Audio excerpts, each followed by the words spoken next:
Olá, meu querido aluno, seja muito bem-vindo à nossa aula de Direito Administrativo. O nosso assunto são os contratos administrativos.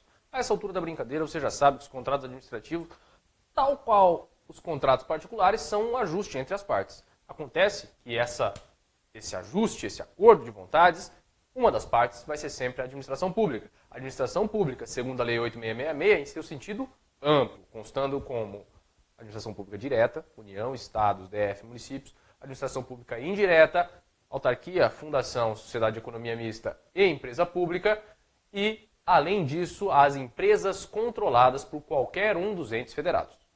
Beleza? Então, o contrato administrativo tem que ter como característica uma das partes como administração pública, tem que ter como objeto uma situação de interesse público, de interesse da coletividade, uma obra pública, vamos construir um hospital, vai precisar contratar alguém para fazer o hospital. A administração pública pode fazer diretamente? Pode fazer, mas verificando que é mais conveniente contratar um particular para que isso seja feito, vai promover uma licitação e vai fazer a contratação desse particular para a construção do hospital. Interesse público, interesse da coletividade. E, por fim, tudo isso é regulado por normas de direito público. Normas de direito público, que faz com que a administração pública tenha uma condição de supremacia em relação ao particular. E é por conta dessa condição de supremacia, que implica num princípio próprio dos contratos administrativos, que nós temos a existência das chamadas cláusulas exorbitantes ou cláusulas preferenciais. A administração pública, ela tem algumas situações legalmente previstas, alguns privilégios, melhor dizendo, algumas prerrogativas que lhe permite tomar algumas atitudes em relação ao particular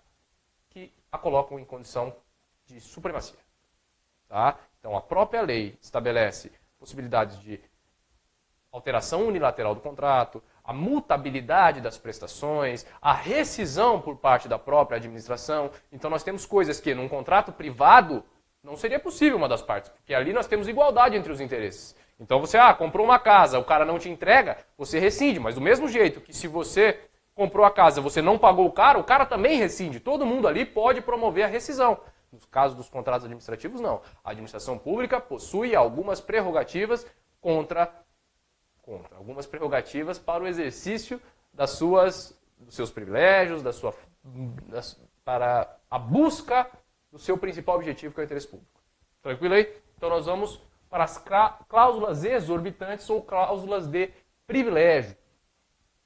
Aqui está o elenco delas. Elas estão previstas lá no artigo, deixa eu colocar aqui, deu uma lida lá, artigo 58 da Lei 8666, que traz exatamente essas situações que eu trouxe para você aqui. Primeira situação, possibilidade de modificação unilateral do contrato. Possibilidade de modificação unilateral do contrato. Então, como eu disse, você comprou um apartamento, você tem o dever de pagar o dinheiro para o cara e o cara tem o dever de te entregar o apartamento, correto? Só que você lá na planta escolheu o apartamento que atendia melhor às suas conveniências. Você tem 2 filhos, então você escolheu um apartamento com 3 quartos, uma suíte para você e 2 quartos para seus filhos. Aí o cara, imagine você se isso fosse possível, o cara, diante de uma superveniência de algum interesse dele, promove uma redivisão do prédio e deixa para você um apartamento de 2 quartos. Isso é possível? Você ficaria feliz? Acredito que não. Agora, nos contratos administrativos, isso é possível, desde que em nome do interesse público. A própria administração pública pode promover a alteração unilateral do contrato. Tá? Nós vamos ver com mais vagar isso daqui a pouco. Segunda situação, pode também rescindir unilateralmente o contrato. Tá, isso não é nenhuma novidade. A pessoa poder rescindir unilateralmente o contrato desde que a outra parte provoque isso, venha a faltar com a sua prestação. Continuando no exemplo do apartamento, você não pagou o cara rescinde o contrato. Pode ser uma rescisão unilateral. Agora, a diferença é que aqui a administração pode e o particular, em regra, não. Tá? A administração pública pode e o particular não. Por isso que é uma cláusula exorbitante, uma cláusula de privilégio. Terceira situação, fiscalização da execução. Tá? Além de ser um direito, uma prerrogativa da administração pública, constitui também um dever. A administração pública tem o dever de promover a fiscalização da regularidade da execução do serviço, da obra, do fornecimento. D. Ela vai aplicar por si só sanções, como decorrência da imperatividade que ela possui. Então, Ela exercita o seu poder de império fixando sanções. E aqui nós temos alguns casos em que, por exemplo, a administração pública pode ela mesma executar a multa, que a gente aprende no direito administrativo que os atos são dotados de autoexecutoriedade, à exceção da multa, que a multa não pode ser cobrada à força do particular. Aqui, como em algumas situações o particular teve de prestar garantia, essa garantia pode ter o valor da multa descontado dela. Então ali a administração pública está fazendo valer a sua força, a sua coercitividade, a sua autoexecutoriedade para receber, inclusive, multa, tá? Cuidado, porque é exceção. E, nos casos de serviços essenciais, ela pode ocupar provisoriamente a estrutura do particular. O particular está ali, prestando um serviço público, por exemplo, delegado pela administração pública. E esse serviço é essencial, e a administração pública está verificando que existe algum tipo de irregularidade, o serviço está sendo prestado de maneira inadequada ou algo do gênero, ela pode ocupar essa estrutura física, os móveis, imóveis, pessoal, os serviços vinculados, na hipótese de necessidade de acautelar a apuração administrativa de faltas contratuais pelo contratado, bem como na hipótese de rescisão do contrato administrativo. Então, verificada a possibilidade de o serviço estar sendo prestado de maneira inadequada, a administração pública vai lá e promove a intervenção na atividade que o particular estava prestando. Pega tudo para ela e continua prestando o serviço. Por quê? Porque aquele serviço é essencial e não pode parar. Então ela vai continuar no serviço e depois vai ter 30 dias para apurar para iniciar um procedimento para apuração de irregularidade. Esse procedimento administrativo tem que ser concluído no prazo de 180 dias no caso das concessões. Tá? Então, a administração pública pode intervir na atividade do particular utilizando de maneira ostensiva, vai ocupar essa estrutura física e prosseguir no exercício daquela atividade. Tá. Nós não vamos ver todas, uma por uma, as cláusulas exorbitantes, porque muitas delas, vamos voltar aqui, muitas delas, fiscalização da execução, aplicação de sanções e a intervenção são bastante tranquilas e os principais elementos eu já trouxe. Mas a modificação unilateral do contrato e a rescisão unilateral do contrato tem algumas peculiaridades que nós vamos tratar agora. Primeiro, alteração unilateral do contrato. Hipóteses em que é permitida à administração pública promover essa alteração unilateral. Primeira situação, quando houver modificação do projeto ou das especificações para melhor adequação técnica aos seus objetivos. Veja bem. É o exemplo do apartamento de 3 quartos para 2 quartos. A diferença aqui é que nós estamos tratando em nome do interesse público. Tá? A gente tem que ter uma alteração no interesse público que permita essa mudança, essa alteração do projeto inicial. Então foi feita a contratação para um determinado projeto. Depois se verificou que aquele projeto não está ambientalmente adequado. Nós temos que fazer uma alteração desse projeto para que ele venha a atender os interesses do meio ambiente, por exemplo. Tá? Isso é possível? É possível. Isso pode ser feito de maneira unilateral pela administração? Unilateral significa que a administração pública vai contratar o cara e vai colocar para ele, falar assim, olha filho, agora você vai ter que executar esse serviço desse jeito aqui. Por quê? Porque agora nós descobrimos que isso causava prejuízo ambiental e nós vamos ter que resolver. Não vai poder fazer só porque estava no contrato. Isso vai ser imposto pela administração pública ao particular contratado, independentemente da vontade dele. Tranquilo até aí? Isso aqui é chamado pela doutrina de alteração qualitativa. Por quê? Porque modifica a qualidade do que vai ser prestado. No caso da obra, ela vai mudar as suas características. Ela vai ter uma qualidade diferente da inicial. Então, primeira situação de alteração qualitativa. Modificação do projeto ou especificações para melhor adequação técnica aos seus objetivos. Objetivo, interesse público. Segunda situação. Quando necessária a modificação do valor contratual em decorrência de acréscimo ou diminuição quantitativa de seu objeto nos limites permitidos pela lei. Tá. Quando você estuda lá as concessões e permissões públicas, o contrato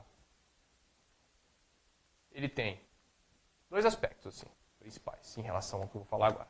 Primeiro, ele tem um regulamento, a forma como isso vai ser feito e executado, e ele tem um aspecto econômico. O aspecto econômico diz respeito à contraprestação, ao pagamento que vai ser feito pelaquele serviço, pelaquela obra, pelaquele fornecimento. Tá.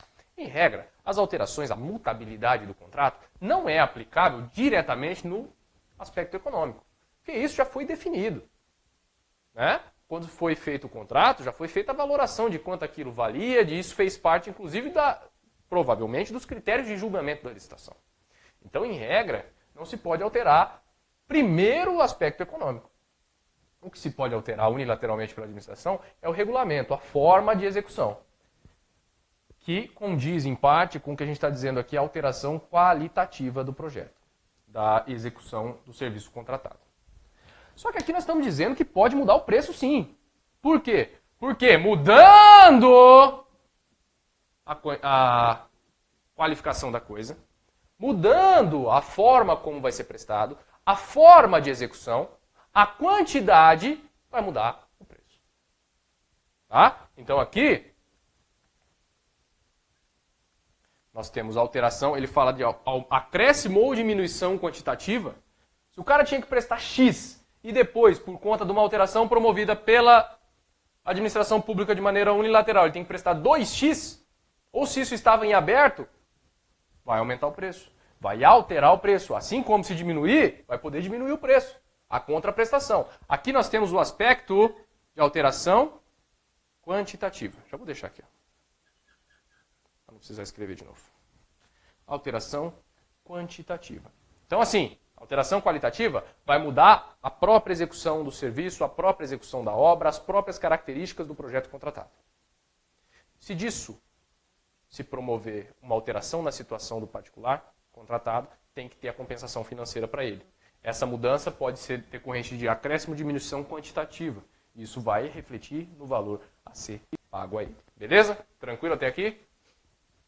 Requisitos para que a administração pública venha a poder alterar unilateralmente. Ali, ó, nós temos os pressupostos de fato.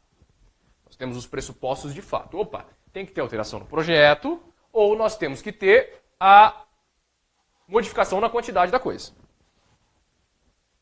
Aqui nós temos os requisitos formais para que a administração pública implemente de fato essa alteração unilateral do contrato. Primeira coisa, tem que ter motivação. A autoridade competente tem que motivar por escrito por que aquele contrato precisa ser alterado unilateralmente pela administração pública. No exemplo que eu dei do problema ambiental, precisamos alterar aquela obra porque ela está à margem de um rio e, por isso, não está condizente com a observância da legislação relativa ao meio ambiente. Tem que motivar expressamente por que está promovendo aquela alteração. Motivação por escrito promovida pela autoridade competente. Segunda situação, respeito à natureza do contrato. Estou falando de meio ambiente, mas aqui natureza não tem nada a ver. Aqui nós não podemos mudar, por exemplo, um contrato de prestação de serviço para um contrato de obra. Não pode. Você não pode alterar um contrato de permuta para um contrato de compra e venda. Você não pode alterar a natureza do contrato. A essência do que foi pactuado tem que ser mantida. Tranquilo até aí? Então, beleza. Respeito à natureza do contrato. Terceira situação. Manutenção do equilíbrio econômico e financeiro. Isso aqui você vai ver em muitas situações ao tratar de contratos administrativos. Manutenção do equilíbrio econômico e financeiro. O que acontece? Quando as partes efetuam um pacto, você também, quando efetua um contrato particular, vocês têm como premissa uma determinada situação em que aquelas prestações são adequadas, são equivalentes. Tranquilo até aí? Então imagine você que você faz um contrato hoje em que o dólar eventualmente estivesse estabilizado em um valor, sem nenhum seguro em relação a isso, e pactua isso em dólar. Vamos supor. E lá na frente o dólar dispara e triplica de valor no momento da execução do contrato. Isso caracteriza uma desproporção entre a prestação e a contraprestação. Só um exemplo bobo. Essa desproporção tem que ser corrigida, sob pena de enriquecimento sem causa de uma pessoa e prejuízo excessivo para outra pessoa. Beleza isso? Então, nos contratos administrativos isso também tem que ser observado. Muito mais enfaticamente Porque a administração pública ela mesma pode alterar essas situações. E a administração pública tem um espectro tão amplo, uma atuação tão majorada, que ela influencia em outras situações. Situações macroeconômicas, por exemplo. Então a administração pública tem poder de tributar em algumas situações. Então a administração pública, elevando demais os tributos, ainda que não direcionado para aquele determinado contrato, pode dar reflexo naquele contrato. E esse reflexo tem que ser corrigido, porque sob pena de enriquecimento sem causa de um e prejuízo excessivo para outro. Então esse equilíbrio que se encontra, que se verifica no momento da celebração do contrato, entre prestação e contraprestação, opa, esse serviço vale 100, vamos pactuar por 100, só que se ele disparar para 200, nós temos que corrigir isso, trazendo as duas prestações para o meio novamente. Tá? Então essa manutenção do equilíbrio econômico-financeiro é muito importante nos contratos administrativos e principalmente como decorrência de alteração unilateral do contrato pela administração pública. Então imagine que teve que alterar o projeto e blá blá blá, ou não, mas está no preço. Isso, vamos ter que construir mais 3 andares por conta da alteração do projeto e você vai ter que fazer tudo pelo mesmo preço. Não é possível isso. Né? Por quê? Porque está causando um enriquecimento sem causa para a administração e um prejuízo excessivo para o particular. Essa situação, essa alteração, tem que ensejar a correção. Ah, teve que construir mais 3 andares, então nós temos que implementar no preço pago, na contraprestação da administração para o particular, X reais. Beleza aí? E a última hipótese aqui, limites de acréscimo ou supressão impostos pela lei. Tá, o que a lei diz? A lei diz o seguinte, que o acréscimo ou supressão não pode ser superior a 25% do valor do contrato. Em regra. Contrato. Vou colocar aqui, ó, regra. Vai poder ser de até 50% no caso de reforma. Que reforma, amigo? É isso aqui mesmo. Você projeta 10, gasta 20. E a administração pública sabe disso e o legislador sabe disso. Então, no caso de reforma de imóvel ou equipamento, não precisa ser necessariamente imóvel ou equipamento, a supressão ou o acréscimo na quantidade da coisa pode ser de até 50%. E, por fim, não tem limite, sem limite,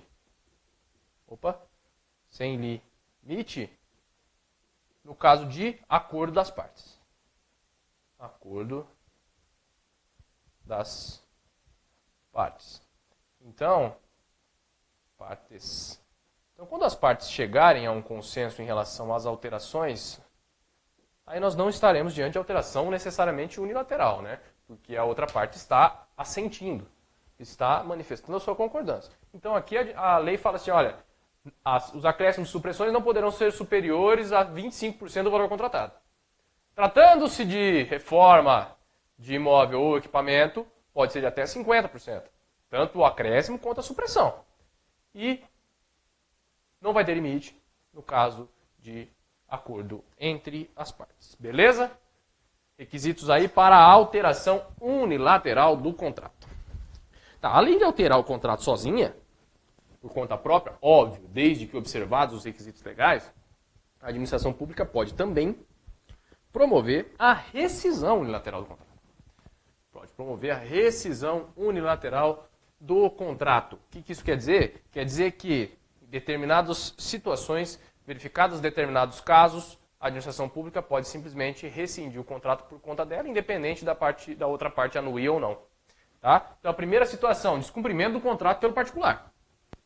Descumprimento do contrato pelo particular. E aqui eu tenho que chamar a atenção de uma coisa. Tá? Quando você estudou concessão pública, a Lei 8987 faz uma diferença entre caducidade e rescisão. A rescisão para a Lei 8987 é por iniciativa do concessionário, do particular. Então, na Lei 8987, rescisão, quem pede é o concessionário. Na Lei 8666, a rescisão é, inclusive, por parte da administração pública. Tá? Lá na 8987, por parte da administração pública, chama caducidade. Então, seguindo. Quando o particular descumpre a parte dele, e descumprir aqui, a lei traz um monte de incisos especificando quais são as possibilidades de cumprimento. Não prestação de serviço, prestação inadequada, prestação irregular, atraso na prestação e um monte de outras situações que configuram nada mais nada menos que descumprimento do contrato. Então, se o cara deixar de descumprir o que ele se comprometeu a fazer, a administração pública pode simplesmente rescindir o contrato. Pode rescindir o contrato, beleza? Segunda situação, desaparecimento do sujeito. Sabemos que os contratos administrativos são dotados de pessoalidade, são intuito persone. São intuito persone, então, desaparecendo o sujeito, dissolução da sociedade, falência, insolvência ou falecimento do contratado no caso de pessoa física, não vai passar para ninguém. Vai ocorrer a resolução do contrato, a rescisão do contrato, por conta da ausência de uma das partes. Terceira situação, interesse público superveniente. Interesse público superveniente. Como assim? Opa, quando foi feita aquela contratação, aquele determinado serviço era muito importante. Era muito importante. Nós contratamos um serviço de manutenção dos elevadores. Mas, agora, o interesse público não justifica mais a manutenção dos elevadores. Então, nós vamos ter que dispensar esse serviço contratado. Interesse público superveniente. Depois da realização do contrato, surgiu um fato novo que fez com que aquele serviço fosse dispensado. Beleza? Ah, foram desativados todos os elevadores. Não vamos usar mais elevador. Surgiu uma política nova que dispensa o uso de elevador. Então não vai precisar mais de manutenção de elevador, interesse público superveniente não precisa mais. Possibilidade de rescisão unilateral. E o caso fortuito e força maior. Caso fortuito e força maior, eventos imprevisíveis, eventos de proporção que não se pode precisar. Um caso por força da natureza, o outro por situações que não podem ser evitadas e também ensejam a rescisão unilateral do contrato. Tá. Aqui nós temos que verificar o seguinte, que algumas dessas situações vão ensejar indenização para o particular. Tá? Porque a administração pública tem todas essas prerrogativas, mas não pode provocar prejuízo para o particular desmotivadamente, sem ter causa. Sempre lembrando dessa relação, enriquecimento sem causa é prejuízo excessivo, enriquecimento sem causa é prejuízo excessivo. Então aqui, ó, descumprimento do contrato pelo particular, quem que deu causa? Foi o particular, pô. Desaparecimento do particular, quem que deu causa? Foi o particular. Quem mandou sumir? Desaparecimento que eu digo aqui, ó, é a pessoa jurídica deixar de existir. Não é simplesmente o cara viajar e não se ter mais notícia dele, não é isso que eu estou dizendo. Nessas duas situações, como quem dá causa de maneira culposa à rescisão é o próprio particular, o próprio contratado, aqui não há dever de indenizar. Óbvio que não. Não há dever de indenizar. Agora, imagine aqui você. O cara pegou o bendito contrato de manutenção de elevador, ganhou a licitação e se programou, contratou gente, comprou equipamento que é mais utilizado nos prédios da administração. Ele fez toda uma estrutura, um investimento econômico naquilo, na expectativa de vir a prestar o serviço para a administração pública. E, por conta de uma decisão superveniente, reputou-se desnecessário o serviço que ia ser contratado. E o particular, como é que fica com o investimento dele? Nesse caso, e no caso fortuito e força maior, tá, aqui é por força expressa da lei. Mas, no caso do interesse público, isso fica mais evidente. Nessas duas situações, há o dever de indenizar. Indenizar o quê? Indenizar os prejuízos devidamente comprovados pelo particular. Então, o cara não adianta falar, eu comprei. Não, cadê a nota? Comprou, tá aqui. Contratei, tá aqui a contratação. Gastei tanto, tá aqui e tal. Apresenta e vai ensejar a indenização para o ressarcimento desse negócio, do prejuízo por conta da impossibilidade de causar esse prejuízo para o particular por conta do interesse público superveniente. Tranquilo aí? Tá. Uma coisa interessante em relação a contratos administrativos, e é a primeira ideia que tem que vir à sua cabeça, é a exceção do contrato não cumprido. Exceção do contrato não cumprido. A exceção do contrato não cumprido ela é prevista no Código Civil. No Código Civil ela fala assim, ó, uma parte não pode exigir o cumprimento do contrato pela outra antes de implementar a sua própria parte. Então é o seguinte, você comprou o carro do cara. Nesse caso tem uma disposição expressa mandando entregar só depois que pagar o preço. Mas vamos supor que não tivesse. Tá? Não há disposição específica. Você comprou o carro do cara. Aí você quer que o cara entregue e o cara quer que você pague. Só que a exceção do contrato não cumprido fala que você não pode cobrar o carro dele enquanto você não cumprir a sua. Então imagine você isso na administração pública. Descumprimento do contrato pelo particular. Na hora que o particular descumpre, a administração pública pode rescindir. Agora, e quando a administração pública descumpre? Como que fica? Quando a administração pública não paga ao particular, por exemplo. Contratou o serviço de limpeza dos logradouros públicos. Vai passar o caminhão de lixo. Contratou uma empresa para fazer a coleta de lixo domiciliar e limpeza de logradouros públicos. E não paga a empresa. Como que fica? A empresa pode simplesmente parar de cuidar dos logradouros públicos e deixar o lixo acumular na rua da sua casa? Como que fica o interesse público e o princípio da continuidade do serviço público? Essa é a grande questão da exceção do contrato não cumprido.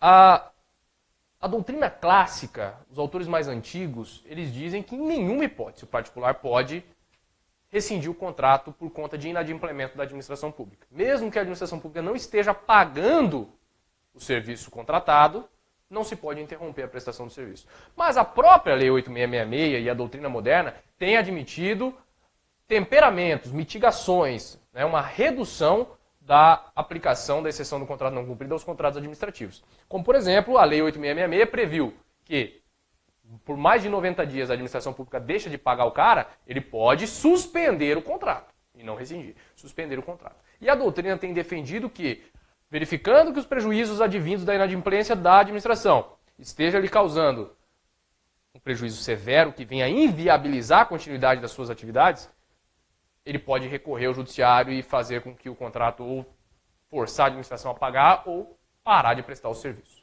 Beleza? Então nós temos aí regra. Exceção do contrato não cumprido não se aplica a favor do particular. Regra. Exceção do contrato não cumprido não se aplica a favor do particular. Ele não pode deixar de prestar o serviço porque a administração não está cumprindo a parte dela. Mas a própria Lei 8666 prevê que, deixado de pagar o cara por 90 dias, ele pode suspender o contrato. E a doutrina moderna tem admitido o socorro ao Poder Judiciário quando isso vem a inviabilizar a própria existência da empresa. Beleza? Exceção do contrato não cumprido. Temos uma outra situação que dá um privilégio para a administração pública também. Não está lá dentro das cláusulas exorbitantes, ele tem uma disposição específica dentro da Lei 8666 que diz respeito à exigência de garantias. Então, o que acontece? A administração pública vai contratar um serviço, uma obra, e ela pode exigir que o cara, para que pegue o serviço, para que venha construir a obra pública, preste uma garantia. Uma garantia de que aquele serviço vai ser efetivamente prestado. Uma garantia de que ele tem poder econômico para fazer aquela determinada atividade. Então a lei permite a exigência pela administração pública de garantias do particular para a administração para que o particular venha a poder realizar o contrato administrativo. Tá, primeiro requisito, tem que ter previsão expressa no instrumento convocatório. Previsão expressa no instrumento convocatório. Não pode ser depois. Tá, verificou que o cara está meio mal das pernas, então vamos pedir uma garantia dele para provar que ele está bem. Não, tem que estar previsto no instrumento convocatório. E a lei estabelece quais as garantias poderão ser prestadas. Ele não fala que a administração pode exigir qualquer uma delas. A administração pode exigir a garantia no valor X, que nós vamos ver daqui a pouco, e o particular pode optar por qualquer uma dessas. Tá? Então a lei fala assim, ó, calção em dinheiro ou títulos da dívida pública. Esse inciso teve uma pequena alteração e fala que agora é títulos da dívida pública devidamente escriturados e registrados no Sistema Centralizado de Liquidação e Custódia. Então aqui tem que ser títulos da dívida pública devidamente escriturados e registrados no Sistema Centralizado de Liquidação e Custódia. Segunda hipótese, seguro-garantia. Seguro-garantia é uma empresa que faz o seguro de que se o cara não pagar a garantia, não cumprir aquele acordado, a seguradora paga. É um seguro normal. E a fiança bancária. A fiança bancária, uma instituição financeira, normalmente do qual o cara é cliente, faz uma carta de fiança dizendo que me comprometo a pagar os 5% da garantia do contrato tal, caso o cara não pague. Então o banco diz que vai pagar, isso tem uma grande aceitação e uma presunção de solvibilidade. Tranquilo? Então, essas são as garantias possíveis. A lei estabelece alguns limites para que a administração pública, em termos de valores, a administração pública vai exigir a garantia fixada, limitada a determinados valores. Regra. limitado a 5% do valor do contrato. Limitado a 5% do valor do contrato. Contrato de 100 mil reais, a garantia pode ser no máximo de 5 mil reais. Beleza? Então, limite, regra, 5% do valor do contrato. Em obras de grande vulto, alta complexidade técnica e riscos financeiros consideráveis, poderá ser de até 10%. Beleza? É isso que a lei diz sobre as garantias. Normal, 5%. Caso seja obra de grande vulto, grande complexidade técnica e alto risco financeiro, 10%. Caso o cara cumpra o objeto do contrato, ele vai ter direito à liberação das garantias. E se for o depósito em dinheiro, devidamente corrigido. Isso aqui, ó, diz respeito aos contratos em que a contratação implica na transmissão, ou melhor, na entrega, que é o que está aqui, que é o que está na lei, de bens para o cara explorar. Ou de bens para o cara exercer um serviço público. No caso de serviços que envolva, de contratos que envolva também a entrega de bens, no caso de contratos que envolva a entrega de bens, o valor da garantia vai ser o valor dos bens e mais os 5 ou 10%. Tá? Então vai ser o valor dos bens, tem que garantir que aqueles bens vão ser devolvidos em estado adequado, então ele tem que ter como garantia também o valor dos bens e mais os 5% ou os 10%. Tranquilo? Beleza, então? Ficamos por aqui. Um grande abraço para você e até a próxima.